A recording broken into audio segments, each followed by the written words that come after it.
جو شخص 4 چیزیں کرے گا نا اللہ اس کو 4 چیزوں سے محروم کبھی نہیں کرے گا.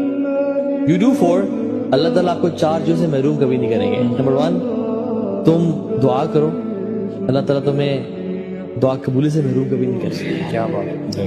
عمر بن خطاب کہتے تھے کہ مجھے یہ فکر نہیں ہے کہ میری دعا قبول ہوگی یا نہیں ہوگی, میری فکر یہ ہے کہ مجھ سے دعا کی توفیق نہ چھین لی جائے, کیونکہ دعا کی توفیق اللہ دیتی ہی اسے جسے قبول کرنی ہوتی ہے. دوسرا شکر جو ادا کرتا رہتا ہے نا اللہ اس کا جو ہے نا وہ روکتے نہیں ہے مال, اللہ اس کا نوازنا خیر اس کو دینا چھوڑتے نہیں ہے. شکر کرتے رہو تمہیں ملتے رہے گی. تیسری چیز جو شخص استخارہ کرتا رہتا ہے نا اللہ تعالیٰ اس کو نا ذلیل نہیں کرتے. اور چوتھی چیز تھی جو شخص مشورے کرتا ہے, مشورہ کرتا ہے اپنے کام میں, وہ ہمیشہ اس کو برکت نصیب ہوتی ہے. جو لوگوں کے ساتھ مشورے کر کے چلتا ہے, یہ 4 چیز.